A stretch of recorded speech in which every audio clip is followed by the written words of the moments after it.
Tonight, we take pleasure in bringing you Suspense, a weekly anthology of notable melodramas from stage and screen, fiction and radio, presented each week to bring you to the edge of your chair, to keep you in suspense.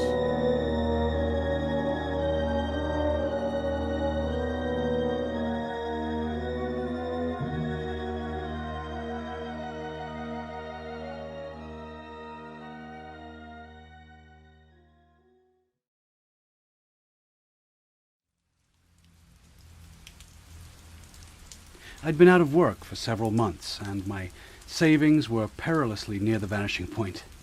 Therefore, I was naturally elated when I received from John Carnby a favorable answer inviting me to present my qualifications in person.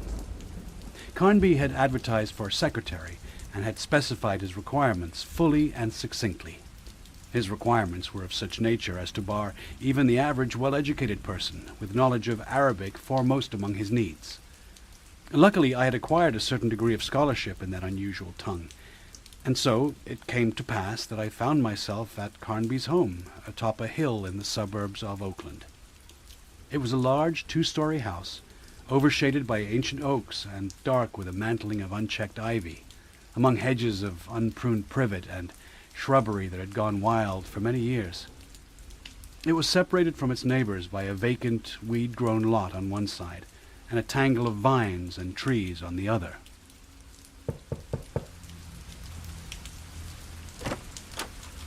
Yes? Mr. Carnby, I'm Stephen Ogden. We spoke earlier about the secretarial position. Of course. Please, come in, Mr. Ogden. You may put your bags down here in the entryway. Thank you, sir. Your resume is quite impressive, as is your fluency in literary Arabic. How are you in the classical form? My initial studies were in classical Arabic, Mr. Carnby, so I'm actually more comfortable with it than with the modern form. You are well acquainted with the works of al-Baladuri? With his Kitab Ansab al-Ashraf, of course. And you have read the Muqaddimah, yes? Ibn Khaldun is a particular favorite of mine, as is Ibn Battuta. In fact, I have works by both of them in my bags downstairs. I think you will do, Mr. Ogden. Your labors will not be very heavy, but I want someone who can be on hand at any time required. Therefore, you must live with me. I can give you a comfortable room, and I guarantee that my cooking will not poison you. I often work at night, and I hope you will not find the irregular hours too disagreeable. That will be fine, Mr. Carnby. When shall I start? You will start immediately. This very afternoon, if possible. How about right now? I have my reference materials with me, should they be needed. That would be most acceptable. I shall be very glad to have you here, Mr. Ogden. I have been living entirely alone for some time, and I must confess that the solitude is beginning to pall upon me. Also, I have been retarded in my labors for lack of the proper help. My brother, Hellman, used to live with me and assist in my researches, but he has gone away on a long trip. This is my study. Good Lord. My apologies, sir. I imagine my study isn't quite what you were expecting. That would be quite an understatement, Mr. Carnby. I have made a life study of demonism and sorcery. It is a fascinating field, and one that is singularly neglected. Well, your study would be the envy of any medieval sorcerer. Archaic instruments, astrological charts, skeletons of various animals, artwork of a distinctly supernatural aspect, even magical symbols drawn on the floorboards. And this collection of books, it's immense. All manner of volumes on demonology, witch cults, and the black arts. I am now preparing a monograph in which I am trying to correlate the magical practices and demon worship of every known age and people. Your labors, at least for a while, will consist in typing and arranging the voluminous preliminary notes which I have made, and in helping me to track down other references and correspondences. Your knowledge of Arabic will be invaluable to me, for I am none too proficient in the language myself, and I am depending for certain essential data on a copy of the Al-Hazif, that ancient Arabic text that was to later become most infamously known as the Necronomicon. The Necronomicon? I'm not especially well versed in magical lore, but even I have heard of it. The Necronomicon is supposed to contain the ultimate secrets of evil and forbidden knowledge, isn't it? It is. The spells, incantations, and descriptions contained within were potent enough that the author, the mad Arab Abd al-Hazred, was reportedly devoured horribly in broad daylight by some invisible monster. And you have the original Arabic translation? It's thought to be no longer in existence. I'll show you the volume after dinner. You will doubtless be able to elucidate one or two passages that have long puzzled me. Puzzled? In what way, sir? I have reason to think that there are certain omissions and erroneous renderings in the Latin version of Olas Vermius, which I have been using in certain researches. However, that will wait until later. In the meantime, I have some notes that I wish to have typed. The evening meal, prepared and served by my employer himself, was a welcome change from the cheap restaurant fare to which I was accustomed.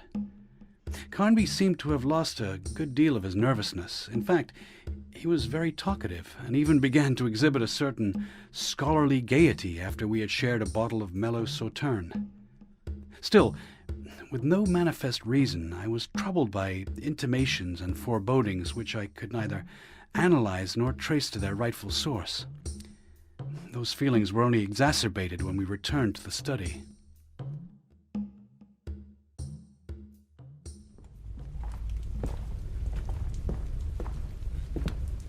Please sit down while I fetch the Necronomicon.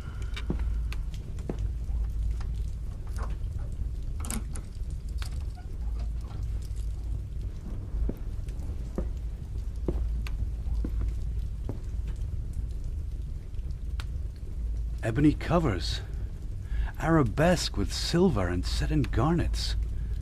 Must be enormously old.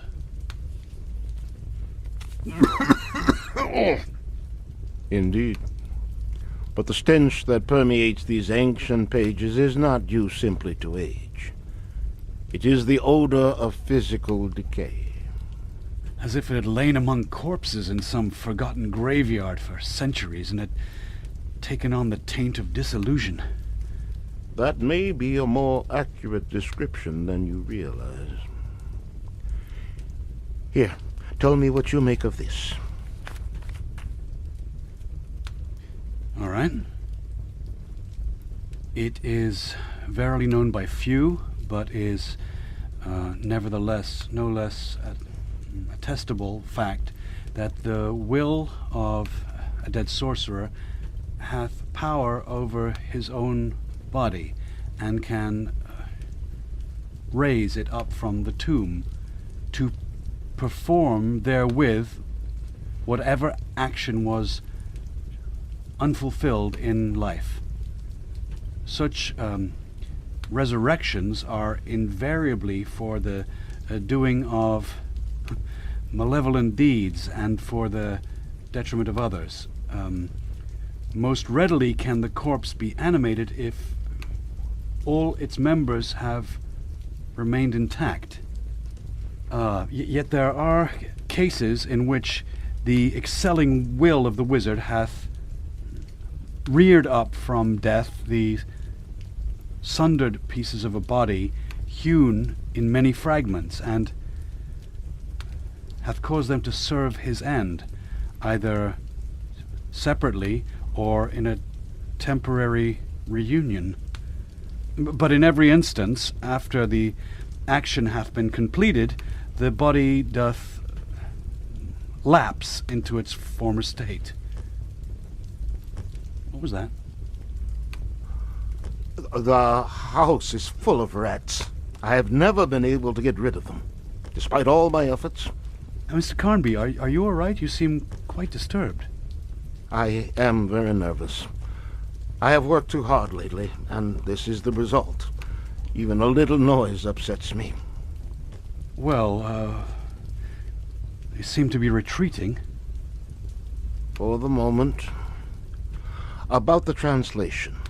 That is a most remarkable passage. I was doubtful about its meaning, given my imperfect Arabic, and I have found that the passage is wholly omitted in the Latin version by Olaus Vermius. Thank you for your scholarly rendering. You have certainly cleared it up for me. Of course, Mr. Carnby. And now, I should like you to translate another passage. However, no need to read this one aloud. Just write it down, if you please. Well, it appears to be some sort of incantatory formula for the exorcism of the dead. It involves the use of rare Arabian spices and the proper intoning of the names of certain ghouls and demons. It is. And this, too, is not in the Vermius edition. Well, that should be it, then.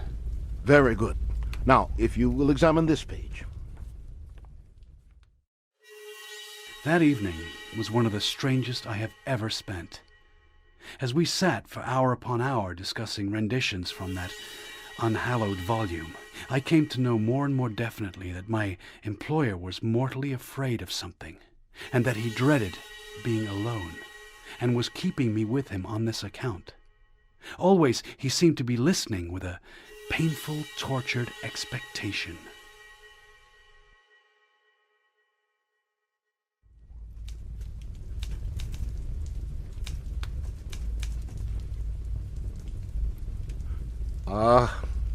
I fear that I have kept you up too long. You must go and get some sleep. I'm selfish, and I forget that such hours are not habitual to others, as they are to me. Oh, it's not that late, Mr. Carnby. Nonsense. You were barely able to keep your eyes open. Please, take your leave. Good night. Good night, sir.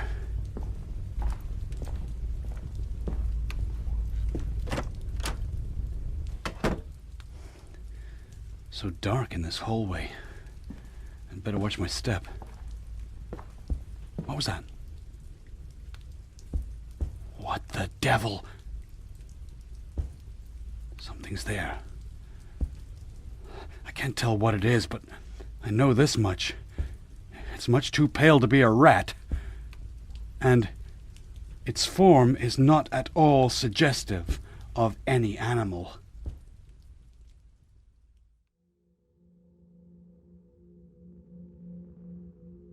That night, I slept a deep and dreamless sleep, and did not awaken until 10 o'clock the next morning. Wondering whether my employer had left me undisturbed through thoughtfulness, or had not yet arisen himself, I dressed and went downstairs to find him waiting at the breakfast table. He was paler and more tremulous than ever, as if he had slept little and badly.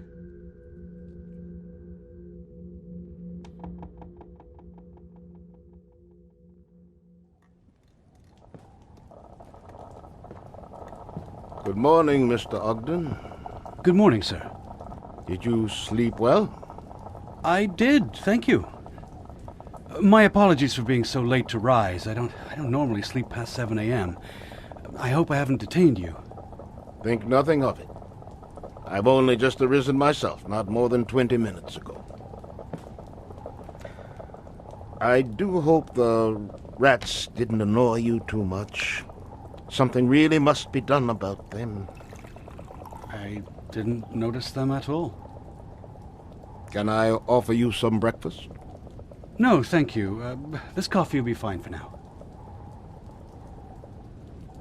So, you didn't see or hear anything unusual? No? Nothing? Are you quite certain? Quite. Excellent. If you will excuse me, I have a private matter to attend to. I shall be indisposed until late in the afternoon, and am not to be disturbed under any circumstances. Is that understood? Yes, of course, Mr. Carnby. I shall have need of you later this afternoon and all evening. In the meantime, you are free to do whatever you wish, provided that you do not leave the house. I highly recommend the library downstairs. You shall find it quite impressive for a private collection. That sounds like an excellent idea, sir. Thank you. Until later. Until later.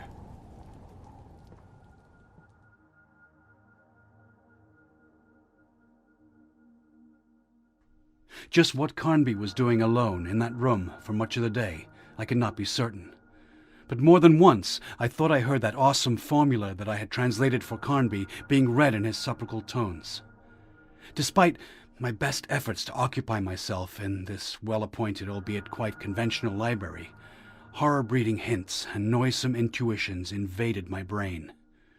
More and more, the atmosphere of the house enveloped me, stifled me with poisonous, miasmal mystery. So it was almost a relief when my employer summoned me to his study.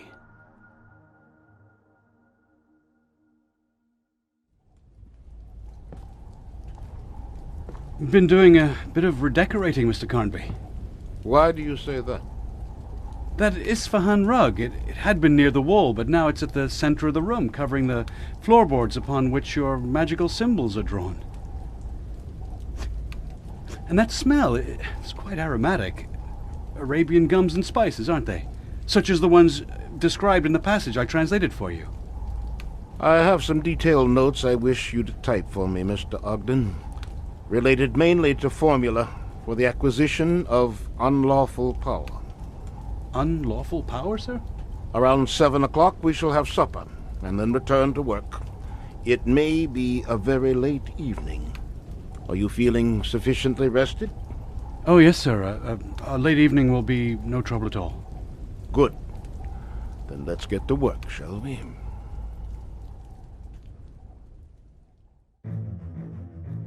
Evening came, and after our meal we returned again to the study.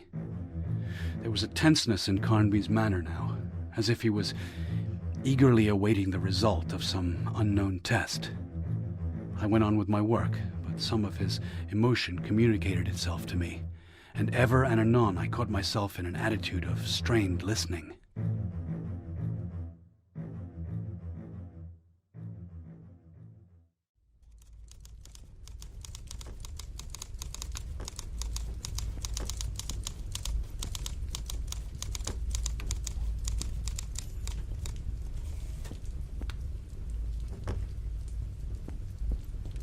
Do you hear that?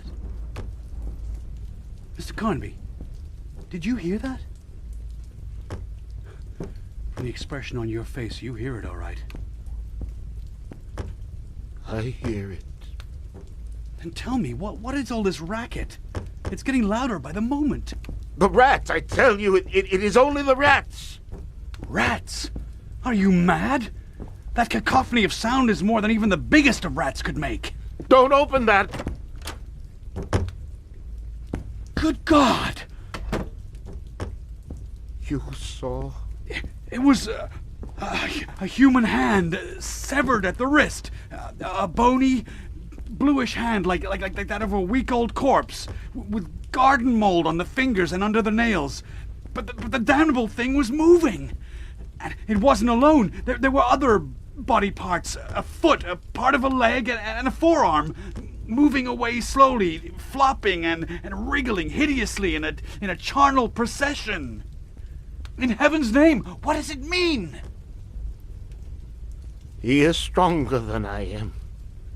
Even in death, even with his body dismembered by the surgeon's knife and saw that I used, I thought he could not return after that. After I had buried the portions in a dozen different places in the cellar, beneath the shrubs at the foot of the ivy vines. But the Necronomicon is right, and my brother Helba knew it. He warned me before I killed him. He told me he could return, even in that condition. But I did not believe him. I hated Hellman, and he hated me too. He had attained a higher degree of power and knowledge, was more favored by the Dark Ones than I. That is why I killed him. My own twin brother. My brother in the service of Satan, and of those who were before Satan. We had studied together for many years. We had celebrated the Black Mass together, and we were attended by the same familiars. But Helman Carnby had gone deeper into the occult, into the forbidden, where I could not follow him. I feared him, and I could not endure his supremacy. It has been 10 days since I did the deed, but Helman, or some part of him, has returned every night. Dear God! His accursed hands crawling on the floor, his feet, his arms, the segments of his legs climbing the stairs in some unmentionable way to haunt me. His awful bloody torso, laying in wait. I tell you, his hands have come even by day to tap and fumble at my door, and I have stumbled over his arms in the dark. Merciful heavens, I shall go mad with the awfulness of it. But he wants me to go mad. He wants to torture me till my brain gives way. That is why he haunts me in this piecemeal fashion. He could end it all at any time. The demoniacal power that is his. He could reknit his sundered limbs and body and slay me as I slew him. How carefully I buried the parts, with what infinite forethought, and how useless it was. I buried the saw and knife, too, at the farther end of the garden, as far away as possible from his evil, twitching hands. But I did not bury the head with the other pieces. I kept it in that locked cupboard at the end of the room. But he does not need the head. His will is elsewhere, and can work intelligently through all his members. Of course, I locked all the doors and windows at night when I found that he was coming back. But it made no difference, and I have tried to exorcise him with the appropriate incantations, with all those that I knew. Today, I tried that sovereign formula from the Necronomicon which you translated for me. It was why I hired you. I got you here to translate it. That, and I could no longer bear to be alone here. And I thought it might help if there was someone else in the house. That formula was my last hope. I thought it would hold him. It is a most ancient and most dreadful incantation. But, as you have seen, it is useless. Are you leaving? Don't go! Yes, I'm going. I'm resigning my position right now, and I intend to pack my belongings and leave this house with as little delay as possible. Please, wait! I'll double your salary. Triple! Name your price! Mr. Carnby, there is no amount of money that could convince me to spend another moment in this house. I should prefer to face whatever might lurk in that hallway, no matter how loathsome or terrifying, rather than endure any longer the society of one capable of so monstrous an act. No!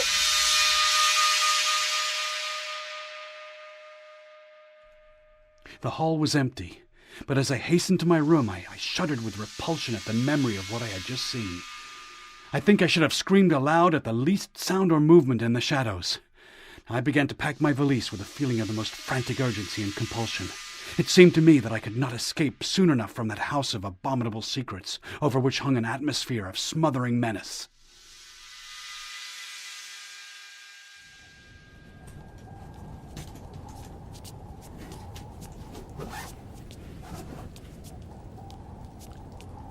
Those footsteps. Carnby locked himself in his study. And anyway, those aren't his footfalls. Dear God, no. It couldn't be. No! Stay back! I should do something. I must. But I cannot. I feel powerless to move. Heaven help me!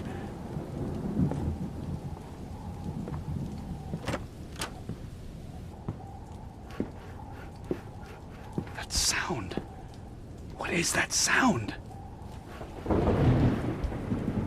Dare I look? I must know! The study door, shattered.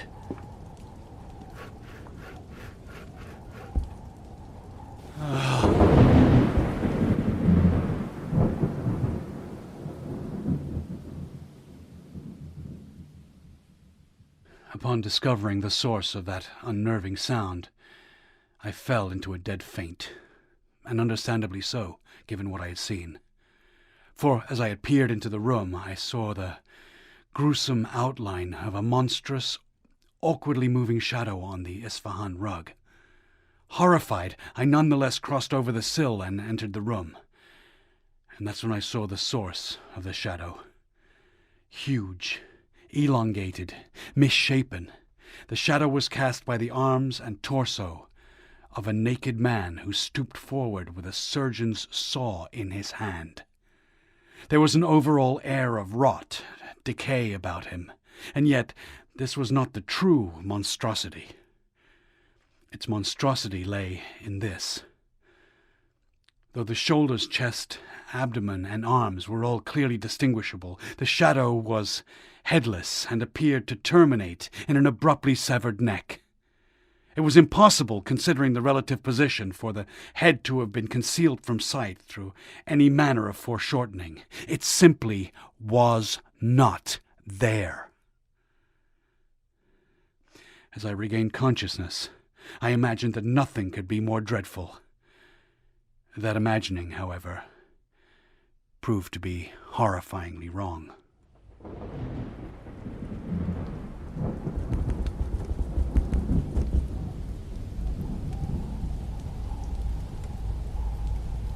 Upon the floorboards lay a double heap of human segments, mingled in abhorrent confusion. Some of them fresh and bloody, others already blue with beginning putrefaction and marked with dirt and mold. A reddened knife and saw were protruding from the pile, and a little to one side, between the rug and the previously locked cupboard, its door now shattered, there reposed a human head that was fronting the other remnants in an upright posture. It was in the same condition of incipient decay as the body to which it had belonged, but I swear that I saw the fading of a malignant exultation from its features as I entered. Even with the marks of corruption upon them, the lineaments bore a manifest likeness of John Carnby, for they could belong only to a twin brother.